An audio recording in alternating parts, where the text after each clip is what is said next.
Salut, c'est Nathan de Plus Belle la Vie. Non, c'est pas vrai, c'était moi. Bonjour, bienvenue dans cette première vidéo depuis le studio Canem. Nouvelle vidéo.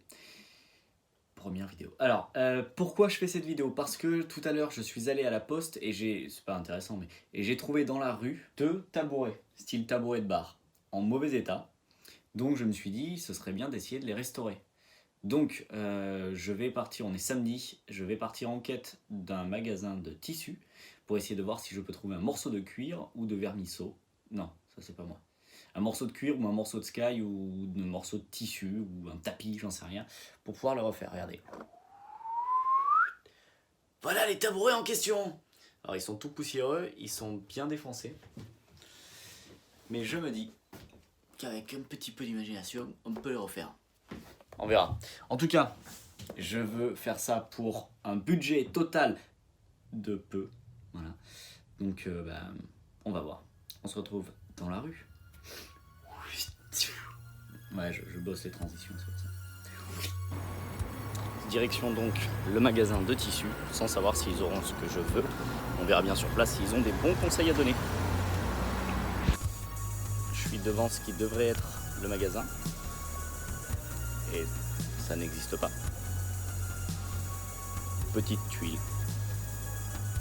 Il y a un magasin de moquettes en face. D'accord.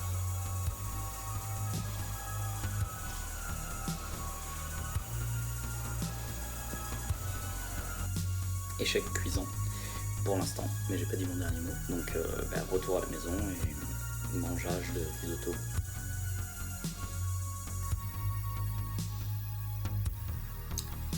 De retour au studio, un échec total. Alors, en regardant de plus près ces tabourets, je me suis rendu compte que le bois en dessous est assez joli.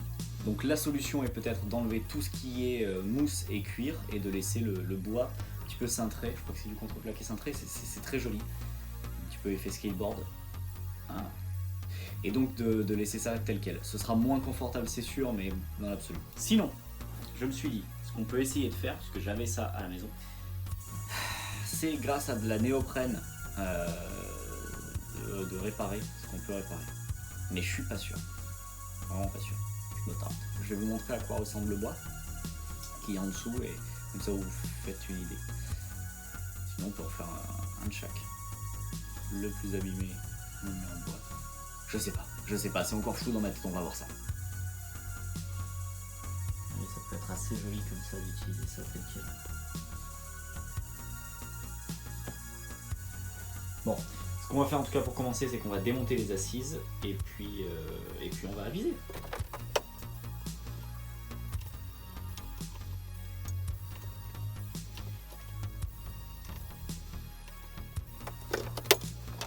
On se retrouve avec les deux morceaux d'assises.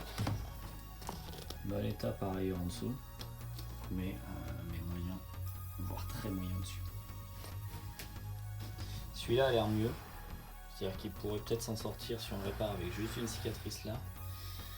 Mais il y a ce problème de c'est décousu ici. Donc on n'obtiendra jamais peut-être un résultat parfait. Celui-là on va le mettre de côté parce qu'on va dire qu'il est entre guillemets réparable. Celui-ci ça serait beaucoup plus compliqué. Donc on va peut-être déshabiller celui-là. J'ai changé d'avis. Je crois que c'est celui qui a l'air le moins dégueulasse qu'il faut déshabiller parce que je n'arriverai jamais à réparer ça convenablement sans coudre juste avec de la néoprène. Donc c'est parti, on débute. Je suis désolé.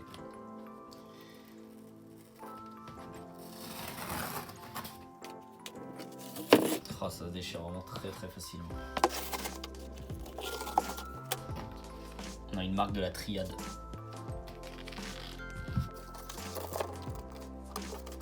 Est-ce que vous dites la même chose que moi? Ça pourrait presque être pas mal en laissant le dessous. Voilà ce à quoi ça ressemble.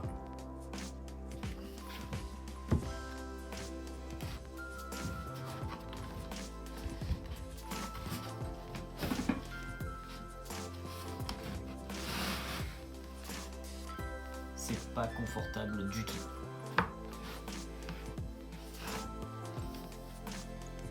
genre du tout. Ouais, ça rebique 100 fois trop en fait. On va quand même le tester, on va le remettre sur le tabouret et on va voir si c'est agréable. Spoiler alerte, je pense que non.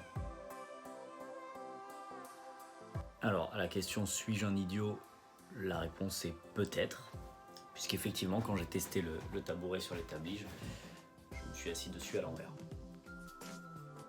Ouais, le truc qui rebiquait, effectivement ça va dans le dos. Bon, vous vous en êtes peut-être rendu compte, moi il a fallu un petit moment. Donc c'est pas du tout si inconfortable. Je suis actuellement dessus. Oh. C'est pas inconfortable, c'est pas ultra esthétique non plus, et c'est pas très confortable. Donc on est toujours dans un entre-deux. Est-ce que j'enlève complètement le côté Sky? Il y a des chances. Il y a de grandes chances. Ils sont jolis, après si on les ponce et que on en fait quelque chose de vernis, de quelque chose comme ça, ça peut être très joli. Donc, ce qu'on va faire, on va... Quand je dis on, c'est moi. Hein. Je vais enlever ça. Ouais. Si.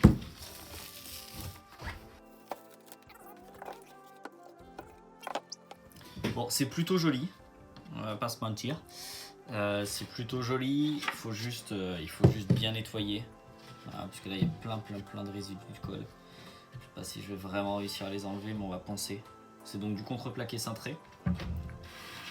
Cintré dans ce sens, cintré ici. Donc ça donne un petit galbe là. Avec ce fameux signe de la triade, ce serait bien qu'il reste.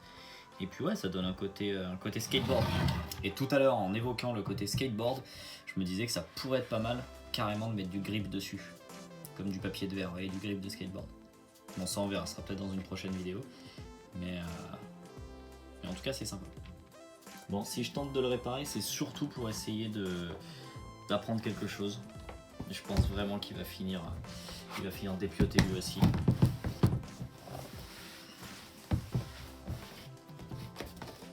Alors, on va utiliser de la néoprène, ce qu'on dit colle contact. Pourquoi contact? Puisqu'on va venir enduire un côté et l'autre des deux pièces à coller ensemble. Et c'est le contact de ces deux faces enduites de colle qui va faire que ça va polymériser. Polymériser se dit d'une colle qui accroche, adhère et finalement fait la polymérisation, la fixation. À peu près. Hein. Donc cette colle néoprène, il faut mettre donc des deux côtés, attendre que ça ne colle plus, comme on dit chez moi, que ça ne pègue plus. Une fois que ça ne pègue plus, la pégosité est quelque chose qui existe, une fois que ça ne colle plus, on va pouvoir mettre les deux faces en contact. Le fait que ça colle plus, ça veut juste dire que le solvant qui est de l'acétone s'est évaporé. Une fois que ce solvant s'est évaporé, elle va coller à elle-même. Donc on va venir mettre un petit peu de colle, on va en mettre ici et on va essayer de faire la chose la plus propre possible, mais c'est vraiment dans un processus d'apprentissage plutôt que de vraie réparation. Parce que comme vous le voyez, c'est assez dégueulasse. Alors à part l'odeur d'acétone, c'est pas une colle qui va vous coller les doigts, donc c'est pas une colle qui est très toxique, on va dire, enfin en tout cas dangereuse à utiliser. Je dis ça, j'en sais rien. Pour la simple et bonne raison que elle ne va pas coller, et si vous en mettez sur les doigts, il suffira soit d'attendre qu'elle sèche un petit peu et de les friter comme une croûte de nez finalement, soit de passer avec un petit peu d'acétone. Alors l'acétone, pour ceux qui se mettent du vernis à ongles ou ceux qui vivent avec des gens qui se mettent du vernis à ongles, c'est le dissolvant. Donc cette colle, elle a comme solvant du dissolvant, vous avez compris? Donc là, normalement, il faut attendre que ces deux faces sèchent. Ça peut prendre du temps. Ce que vous pouvez faire, c'est l'étaler avec le doigt. Hop là, l'étaler avec le doigt pour qu'il y ait la couche la plus fine. Pas besoin que ce soit une couche épaisse, au contraire. La couche la plus fine, comme ça, elle séchera bien. Et puis vous êtes sûr en plus que vous en avez mis partout. Oh là là, la colle, elle coule. Voilà, on va peut-être essayer de coller cette face-là. Donc simplement en la ramenant et en la mettant le plus précisément possible là où elle devrait être, puisqu'une fois que ça fait contact, que ça polymérise, c'est pas repositionnable, ou très peu, ou pas du tout.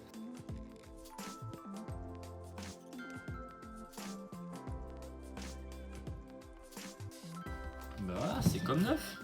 On voit presque pas le... Alors pour ceux qui voient pas, la fêlure était... Bah oui, forcément ça se voit, c'est dégueulasse. Bon, qu'est-ce qu'on peut en déduire? Petite leçon à chaud comme ça. Déduire que 1, c'est nul. 2, c'est pas ouf. Et 3, c'est moyen moins. Donc qu'est-ce qu'on fait? On se dit qu'on va enlever la partie cuirale hein, finalement. Parce que c'est un peu dégueulasse.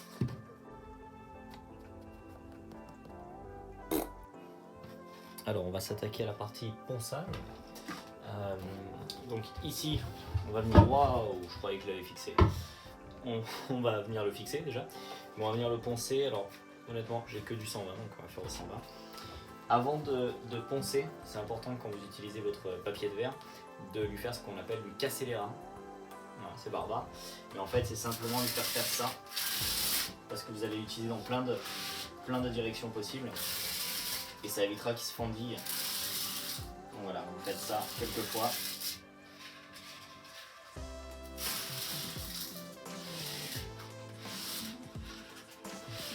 Comme ça, quand vous allez le prendre, vous allez pouvoir le plier un petit peu sans qu'il fasse des cassures. C'est d'autant plus vrai quand il est de moyenne qualité.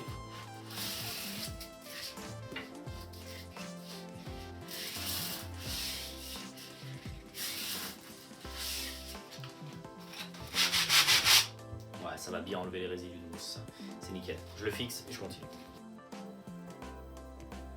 Bien sûr, on va faire que la partie qui se voit, hein. Ça sert à rien de faire le dessous, ou alors ultra sommairement pour enlever les traces de colle, notamment là où ça va se voir. Mais voilà, on va pas aller non plus dans le détail absolu. Allez, c'est parti. C'est plutôt pas mal comme état de surface, après un bon ponçage. On va peut-être y ajouter un petit coup de cire et voir ce que ça donne. Ça n'a rien à voir, on va utiliser de la cire pour parquet pour la simple et bonne raison que c'est ce que j'ai ici.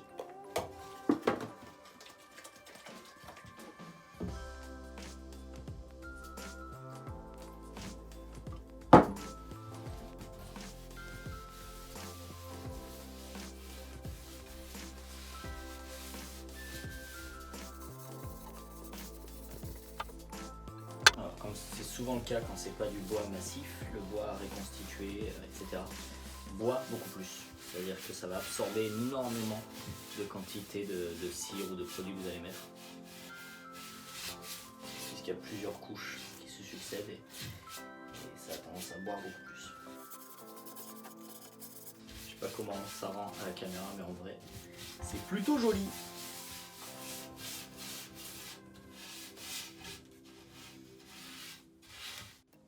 Et qui c'est qui a perdu plein de rush parce qu'il avait plus de batterie? Bref, alors j'ai donc ciré le premier, là le second il est dégueulasse. J'ai enlevé hors caméra l'assise, donc là je suis en train de frotter pour essayer d'enlever les résidus de mousse qui sont quand même bien dégueux. Donc voilà, vu que je suis équipé comme personne, je fais ça avec une équerre. Voilà. Ça fait le taf. Donc on va le rendre nickel, on va le poncer au 120 comme tout à l'heure, on ponce. Une fois que c'est relativement lisse, on vient mettre un coup de cire.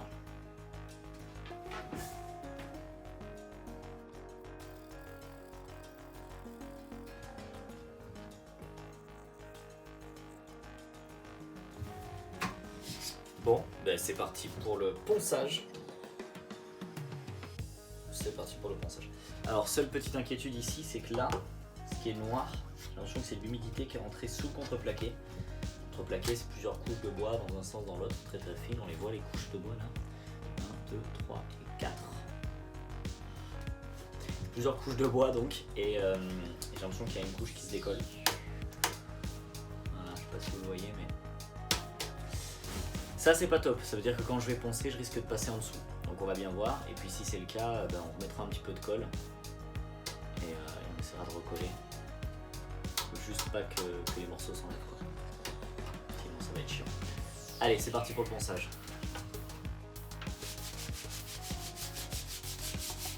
Ah, beaucoup plus rapide pour vous.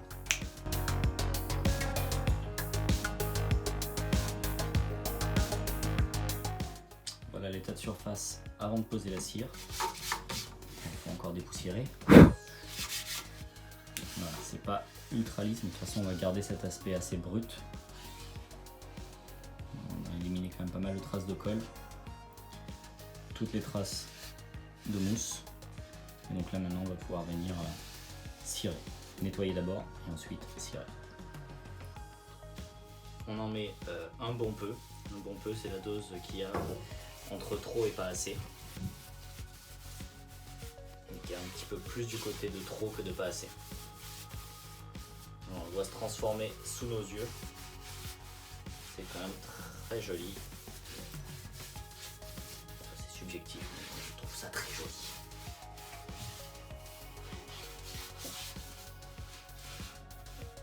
Alors une fois de plus, on est bien sûr ce qu'on appelle les bois de boue, donc le bout des bois. Le bois de boue, c'est ce qu'il y a au bout du bois.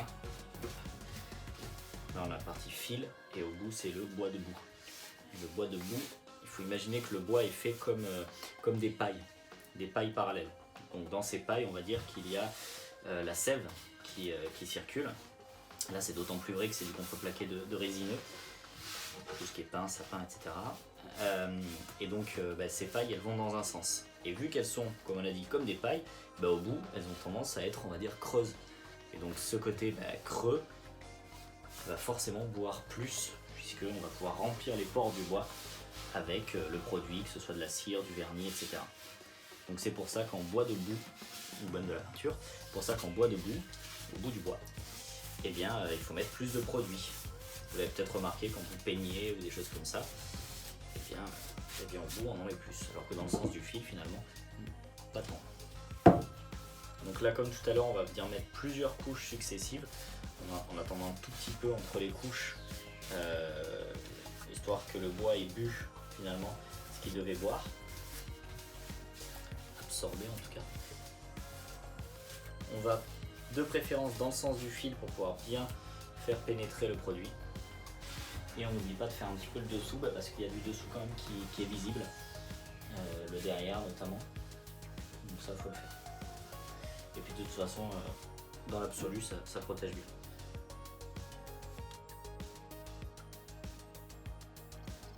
La finition n'est pas non plus ultra bonne, c'est-à-dire qu'on a fini au 120, on aurait pu aller beaucoup plus loin, c'est-à-dire faire du 120, du 240, donc plus le papier de verre a un numéro important, plus il est fin en fait.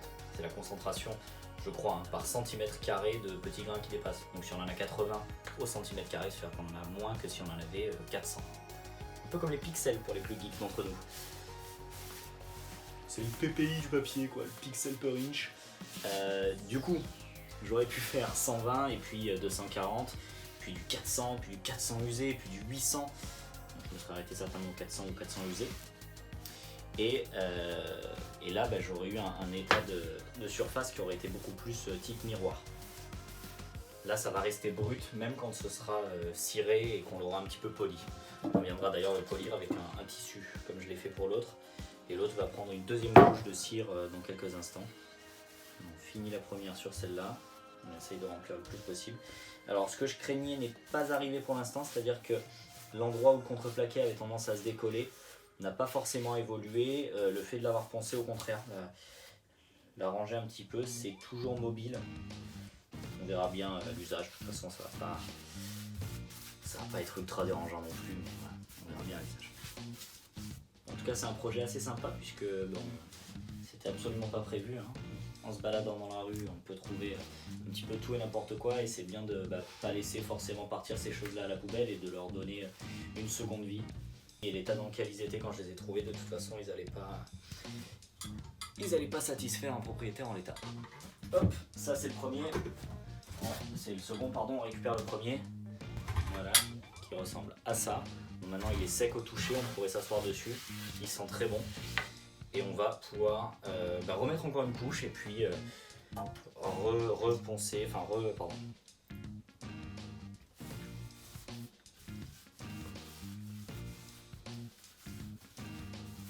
J'ai pas trouvé le mot. Pouvoir remettre une couche et puis ensuite venir polir avec lustrer, voilà, venir lustrer, oh là là, et on va pouvoir venir lustrer à nouveau après les nouvelles couches. J'ai du mal, hein. Ouais, j'ai du mal. Fin de la journée. Aïe. Allez, on va laisser la cire prendre. Faut qu'elle se fige un petit peu. Et ensuite, une fois qu'elle aura bien pris, que ce sera un petit peu solidifié, on va pouvoir venir directement la lustrer avec un coton, avec un chiffon, avec un t-shirt, une paire de chaussettes, ce que vous voulez, sauf du 100% synthétique. Bon, là on n'est pas sur de la qualité de finition de meuble, donc quoi qu'il en soit, tant qu'on lustre, c'est bien. Mais privilégier le coton ou la laine, c'est encore mieux pour venir lustrer. Le principe de lustrer, c'est de frotter relativement fort pour qu'on vienne faire fondre la cire en surface pour qu'elle devienne le plus lisse possible. Que la cire actuellement elle est toute comme ça se voit pas forcément à l'œil nu, il y a encore de la cire, mais elle est toute comme ça, et quand on va poncer, quand on va lustrer, on va venir la faire fondre et lui donner un état de surface nickel. C'est ce qui, en ameublement en tout cas, rend un aspect finition miroir, c'est-à-dire que la lumière va rebondir dessus très très bien.